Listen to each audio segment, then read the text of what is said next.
चलो इसके पहले हम लोगों ने अवकलन किया हुआ है ना। तो अवकलन जब हम करते थे तो डी अपॉन डी एक्स का अगर अवकलन करना है एक्स का, आंसर क्या आता था?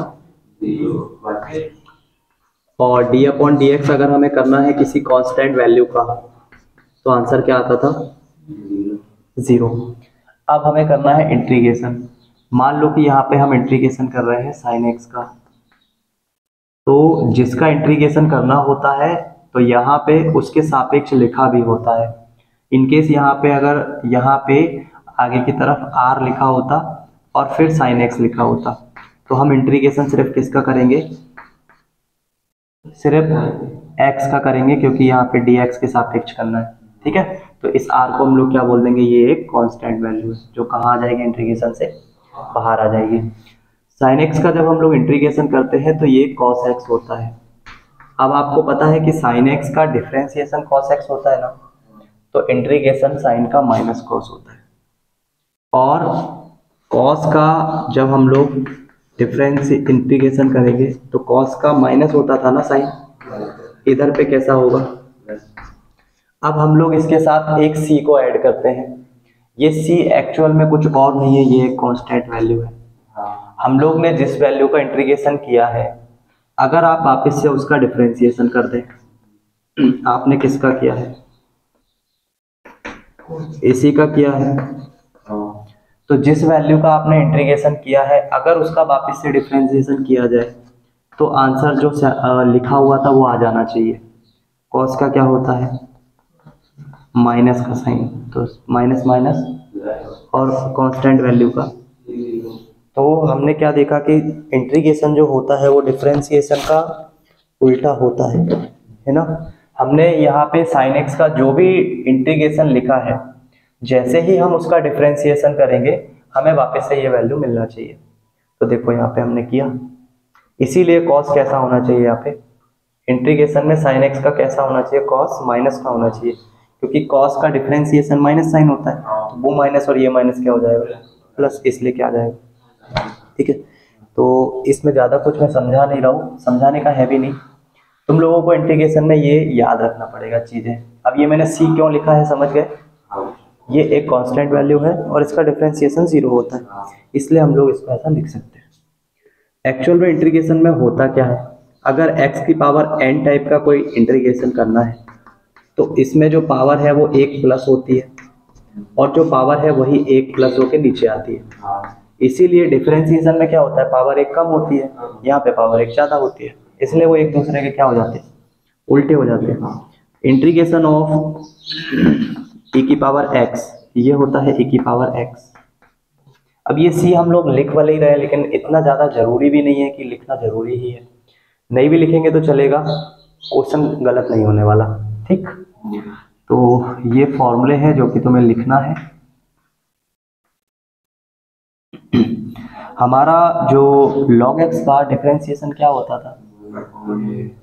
यहाँ पे 1/x का इंटीग्रेशन हो जाएगा log x। ठीक है, तो log x, अब देखो जो जो चीजें मैंने यहाँ लिखी है, log x का आप इंटीग्रेशन नहीं कर सकते, है ना। log x का सिर्फ डिफरेंशिएशन होता है, log x का आप इंटीग्रेशन नहीं कर सकते। सिर्फ इंटीग्रेशन किसका होगा? 1/। इन केस हमारे पास अगर log x आता भी है तो उसका इंटीग्रेशन हमेशा 1 के सापेक्ष मल्टीप्लाई फंक्शन इनटू फंक्शन लगा के हम लोग सॉल्व करेंगे।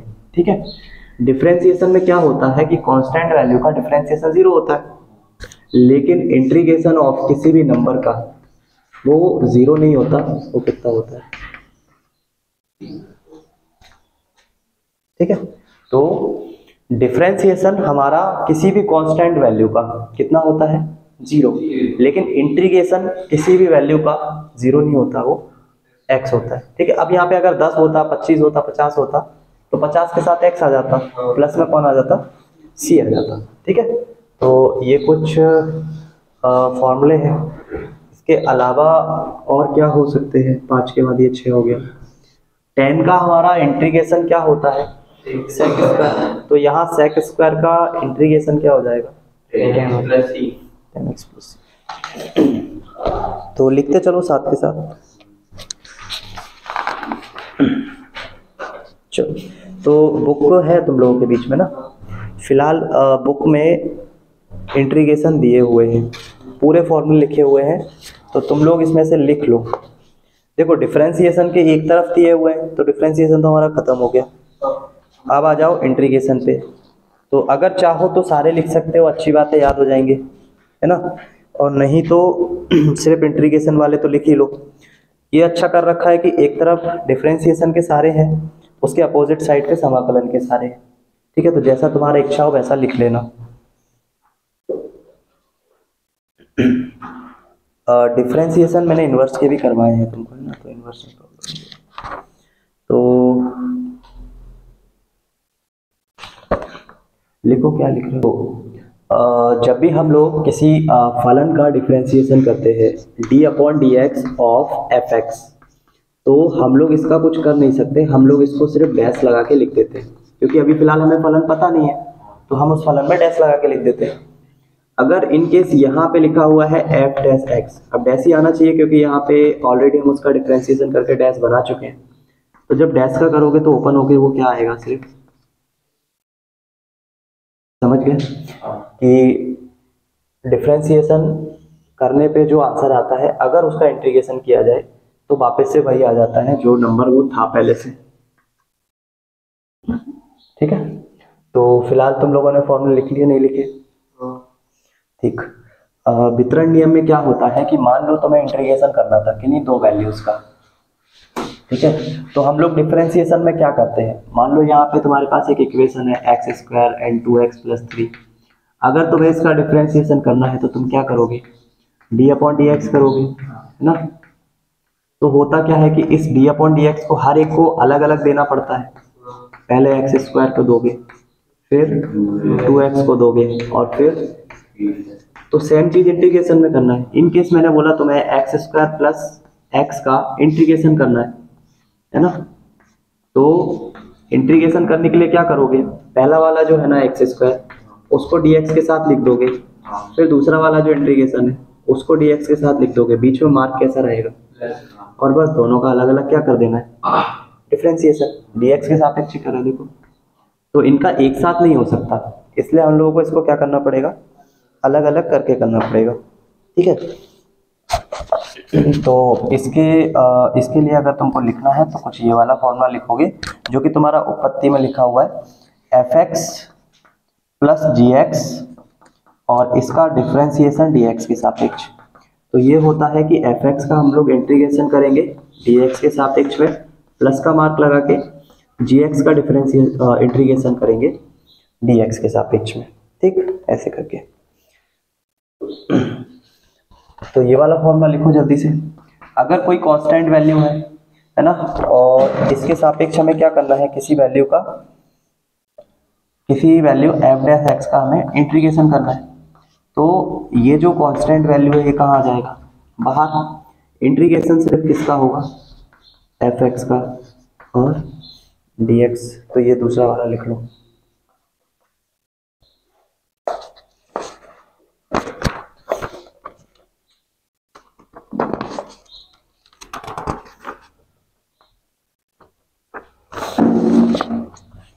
हो गया सभी का, लिखो जल्दी से। जितने भी फॉर्मूले बताए हैं उन फॉर्मूले में तुम लोगों को कहीं पर भी ऐसा नहीं मिला है, जैसे कि एग्जाम्पल नंबर हम लोग कर रहे हैं 1, और एग्जाम्पल नंबर 1 में ही पहला नंबर है ना, हमें दिया हुआ है cos 2x और इसका हमें करना है इंटीग्रेशन। तो जनरली होता क्या है कि हमने जो इंटीग्रेशन पढ़ा है वो सिर्फ cos x का पढ़ा है ना, और उसका अगर dx करते हैं तो हमें क्या मिलता है, प्लस c, ये हमें मिलता है। बट यहाँ पे क्या हो रहा है कि ये cos की जगह पे क्या आ रहा है, 2x। तो उस केस में हमें क्या करना होता है, इस 2x को हमें मानना पड़ता है t, मान लिया। जो आप डिफरेंशिएशन नॉर्मल रहता है, जो t माना है उसका वापस से डिफरेंशिएशन कर दो, तो यहाँ कुछ नहीं करना होता। इंटीग्रेशन में याद रखना, जो भी हम t मानेंगे उसका हमें डिफरेंशिएशन करके क्वेश्चन में लिखना पड़ेगा, ठीक है। तो कैसे करना पड़ेगा, तो इसका तो हमने करना पड़ेगा d/dx, और अगर इसका dx कर रहे हो तो इसका भी dx करना पड़ेगा। किसका? यहाँ तक किसी को प्रॉब्लम नहीं है ना? जिस भी वैल्यू को हम लोग t मानेंगे उसका हम लोग को क्या करना पड़ेगा, और उस डिफरेंशिएशन को हमें इसमें लिखना भी पड़ेगा। तो ये क्वेश्चन था, और इसका अगर इंटीग्रेशन करेंगे तो कुछ ऐसे लिखना पड़ेगा इसको। ठीक है, तो फिलहाल हमने उसको मान लिया t और t लिख लिया। फिर हम लोगों का इसका जो डिफरेंशिएशन होगा वो कितना होगा? अरे इसका डिफरेंशिएशन कितना होगा? ओनली 2, क्योंकि x का 1 होता है तो सिर्फ 2 बचेगा यहाँ पे, और यहाँ आ जाएगा dt अपॉन dx। अब आप क्या करो, यहाँ से ये dt का मान निकाल लो, है ना, या dx का मान निकालो। चलो dx का मान निकालो, क्योंकि यहाँ पे ये क्या लिखा हुआ है, तो उस dx का मान निकाल लो। dx का मान क्या आ जाएगा? यहाँ तक किसी को कोई प्रॉब्लम नहीं? इतना कर लोगे ना? अब तुम्हें क्या करना है, तुमने t माना था क्वेश्चन, अब आ जाओ क्वेश्चन पे। ये है क्वेश्चन जिसमें हम इंटीग्रेशन कर रहे हैं किसका, और है ना, ये इंटीग्रेशन हम करने जा रहे थे, बट हमें दिखा कि 2x का हो नहीं सकता, तो हमने उसको t मान लिया। जिसको हमने t माना है उसका x के सापेक्ष हमने डिफरेंशिएट किया। देन हम अब dx का मान निकाल के रख लेंगे। हमने dx का मान निकाल के रख लिया, कितना आया? dt अपॉन, कर दो इसको रिप्लेस कर दो, ये लिखा cos, इसको माना था t, और dx का मान निकाल के लेकर आ गए हम। ये 1/2 कांस्टेंट है, कहाँ आ जाएगा? हमें इंटीग्रेशन करना है सिर्फ cos, किसके सापेक्ष? ठीक, कितना होगा?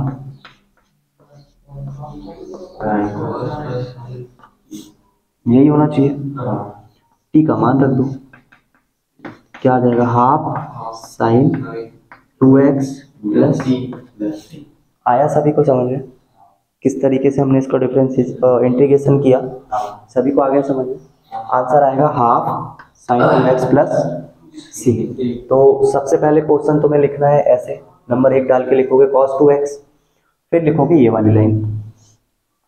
ये वाली लाइन लिखने के बाद यहाँ पे आ जाओगे, ये यहाँ तक का कंप्लीट करोगे, देन स्टार्ट करोगे यहाँ से। ठीक है, इसके बाद तुम लोग सभी लोग ये वाला इंटीग्रेशन करके दिखाओगे। क्वेश्चन नंबर 2 एग्जाम्पल नंबर 1 के अंदर ही है ये वाला, 3x² प्लस 4x का क्यूब। इसका डिफरेंशिएशन करो, इसका डिफरेंशिएशन करो।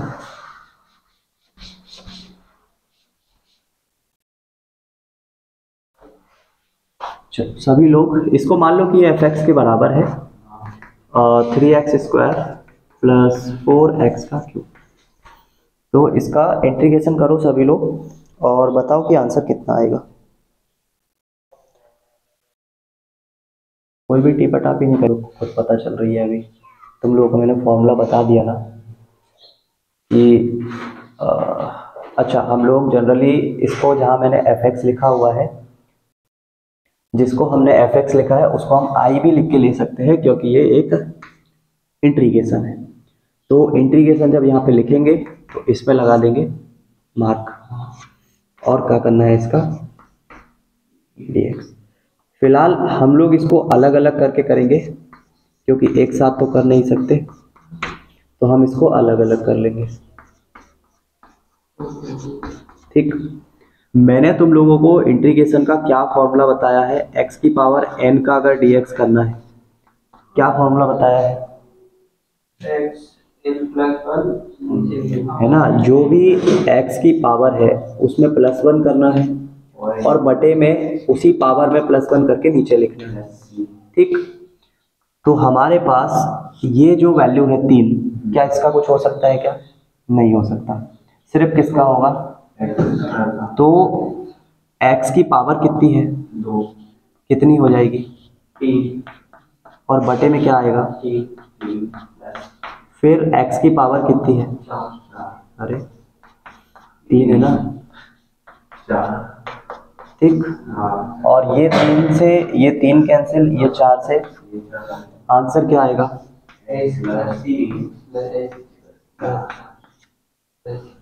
ठीक, समझ गए? करो।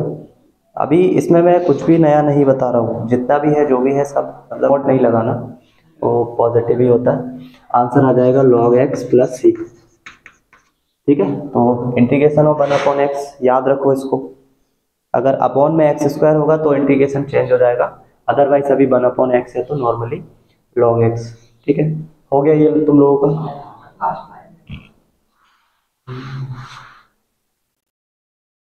एग्जाम्पल नंबर 2 का क्वेश्चन नंबर 1। इंटीग्रेशन में हमारे पास दिया हुआ है कि x square minus 1 upon x square का डीएक्स करना है। एक्स क्यूब है या स्क्वायर है? क्यूब है ना ऊपर। चलो, तो हम लोगों को जब भी इसका इंटीग्रेशन करना होता है तो हमारे पास डिफरेंशिएशन में एक प्रोसेस होता है फंक्शन अपॉन फंक्शन का, बट इंटीग्रेशन में हमारे पास ऐसा कोई प्रोसेस नहीं होता। हमारे पास इसमें एक ही ऑप्शन होता है सेपरेट करने का। कौन सा ऑप्शन होता है? सेपरेट करने का। एक्स क्यू के बटे में अगर हम एक्स स्क्वायर को लिखते हैं और माइनस का चिन्ह लगा के 1 के अपॉन में हम एक्स स्क्वायर को लिखते हैं, ये होता है इसको सेपरेट करना। ठीक है, कि एलसीएम तो दोनों के समान है, तो वापस से इसको लिखना ऐसा चाहो तो लिख सकते हो, एक्स क्यूब में से -1 हो जाएगा और बटे में क्या आ जाएगा। तो इंटीग्रेशन में हमारे पास फंक्शन इनटू फंक्शन का तो फॉर्मूला है, लेकिन फंक्शन अपॉन फंक्शन का नहीं है। तो उस केस में हमारे पास एक ही ऑप्शन बचता है उसको सेपरेट करने का। सेपरेट कर लिया, सेपरेट करने के बाद ये दिख रहा है कैंसिल होगा, तो क्या मिलेगा हमें? यहाँ पे x मिलेगा, उसका हमें dx करना पड़ेगा, ये माइनस का मार्क, दूसरा इंटीग्रेशन, और यहाँ इंटीग्रेशन करना है हमें किसका? तो 1/x² को क्या हम x की पावर -2 नहीं लिख सकते क्या?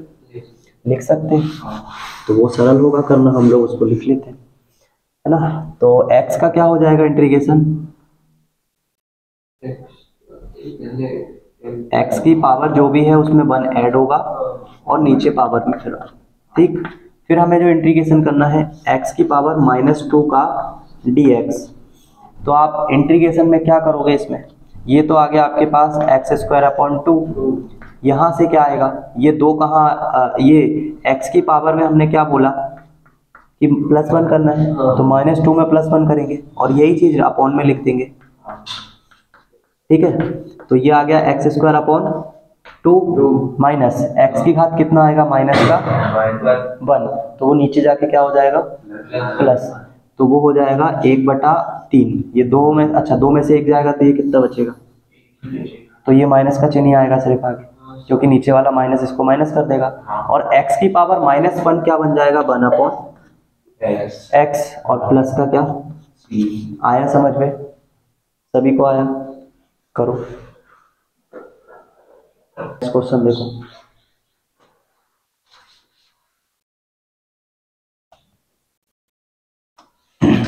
इंटीग्रेशन करना है हम लोगों को, इंटीग्रेशन ऑफ x की पावर 2/3 + 1, और उसका क्या करना है? dx करना है। तो सबसे पहले हम लोग इसको अलग अलग करेंगे। x की घात 2/3 का dx करना है, प्लस हमें 1 का dx करना है। x की पावर 2/3 जैसा कि बताया पावर में +1 होगा, और जो भी पावर है उसमें नीचे की तरफ लिख के +1 करोगे। 1 का मैंने अभी क्या बताया? ये 2/3 ऐड होगा, तो 1 में ऐड करने का क्या? 2 3 एकम 3, 3 और 2 5/3 आएगा, नीचे पलट के ऊपर जाएगा तो x की पावर में भी यहाँ कितना आएगा? 5/3 प्लस x प्लस सी। करो,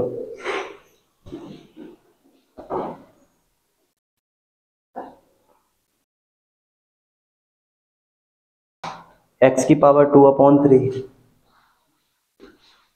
इंटीग्रेशन करना है हमें। क्वेश्चन नंबर है 3, इंटीग्रेशन ऑफ x की पावर 2/3, प्लस में लिखा हुआ है 2 e की पावर x एंड -1/x। इसका क्या करना है?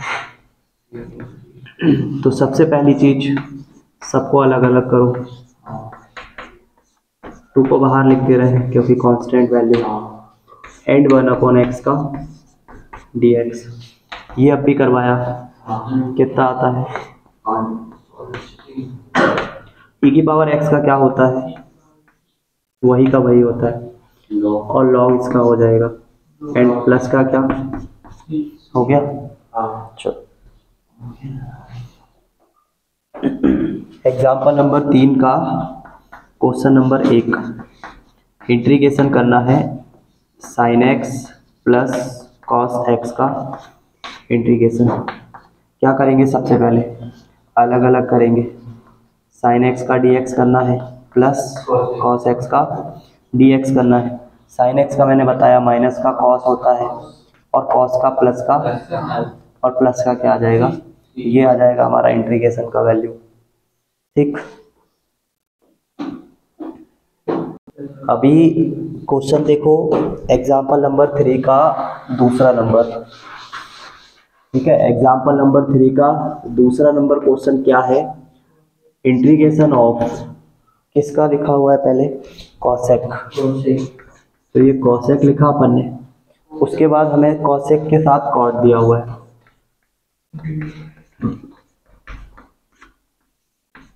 तो हमारे पास तो एक ही ऑप्शन है कि पहले तो हम इसका मल्टीप्लाई कर, है ना, क्योंकि ऐसे तो कर नहीं सकते। बाकी फंक्शन इनटू फंक्शन यूज कर सकते हैं, लेकिन क्यों यूज करें जब हमारे पास फिलहाल अभी मेथड है, तो है ना। तो पहले इसका मल्टीप्लाई करूं, क्या बनेगा, और इसका इसमें मल्टीप्लाई करोगे तो ठीक, यहां तक किसी को प्रॉब्लम नहीं होना चाहिए। जैसे कि sec स्क्वायर का होता है, sec स्क्वायर का डिफरेंशिएशन, tan का डिफरेंशिएशन sec स्क्वायर x, तो sec स्क्वायर का integration tan x। cosec square का जैसे इंटीग्रेशन ऑफ cot x क्या होता है, माइनस का cosec स्क्वायर। तो देखो डिफरेंशिएशन में जितने भी c नाम से स्टार्ट होते हैं उनका डिफरेंशिएशन नेगेटिव होता है। ठीक है, अभी फिलहाल यहाँ पे cosec स्क्वायर x है, तो इसका डिफरेंशिएशन इंटीग्रेशन क्या होगा, cot x होना चाहिए, है ना। अब वो तुम लोगों को ऐसे नहीं समझ में आ रहा कैसे हुआ, तो फॉर्मूले मैंने बताया ना बुक में लिखे हुए, वहां से देख लेना। ठीक है, और तो तीसरा वाला क्वेश्चन बिल्कुल इसका हो जाएगा ये, और इसके बाद ये वाला जो फॉर्मूला है डिफरेंशिएशन ऑफ sec x, ये होता है sec x into tan x, है ना। ऐसे ही डिफरेंशिएशन ऑफ cosec x, वो होना चाहिए cosec x into cot x, होना चाहिए ना। तो फिर इसका अगर ये दोनों मल्टीप्लाई में आ रहे हैं और इंटीग्रेशन में आ रहे हैं, तो फिर इनका क्या होना चाहिए। ठीक है, बाकी फॉर्मूला लिखा हुआ है, ये भी फॉर्मूले में लिखा होगा, तुम लोग देख लेना जाके, है ना। तो इसका क्या हो जाएगा, cosec x, वो भी नेगेटिव, और प्लस का क्या, ठीक है। तो ये भी फॉर्मूले में लिखे हुए हैं, दोनों के दोनों लिखे हुए हैं, देख लेना एक बार। तीसरा नंबर वाला देख लो, तीसरा नंबर वाला क्वेश्चन है integration of 1 minus sine x upon, तो जब भी तुम्हें इंटीग्रेशन में इस टाइप से स्क्वायर, इस टाइप से बटे में अगर कोई चीज मिलेगी, तुम्हारे पास सिर्फ एक ही ऑप्शन है इसको सेपरेट करने का, उसके अलावा कोई ऑप्शन नहीं है, क्योंकि यहाँ फंक्शन अपॉन फंक्शन कोई फॉर्मूला होता ही नहीं है। ठीक है, तो इसलिए सबसे पहले हमने उसको क्या किया, सेपरेट किया। 1 अपॉन कॉस स्क्वायर का मतलब होता है सेक स्क्वायर, और इसमें एक साइन और एक कॉस को मिलाया जाए तो एक टेन बनेगा, और अपॉन में कॉस बचेगा जो कि बन जाएगा सेक। इसका इंटीग्रेशन होता है टेन एक्स, और इसका इंटीग्रेशन होता है सेक एक्स, और प्लस का है। समझ गए, ठीक। तो आज के लिए काफ़ी है, एक्सरसाइज स्टार्ट करो। एक एग्जाम्पल बच रहा है, वो मैं तुम्हें बता दूंगा। बाकी का तुम लोग स्टार्ट करो, जो नहीं बनेंगे वो पूछ लेना, ठीक। तो सभी लोग एक्सरसाइज करेंगे, कोई भी ऐसे मत करना कि नहीं करेगा, नहीं तो भूल जाना कि इसके क्वेश्चन तुमसे बनेंगे और आगे की क्लासेस लेने का तुम्हारा कोई मतलब निकलेगा, कोई मतलब नहीं निकलने वाला।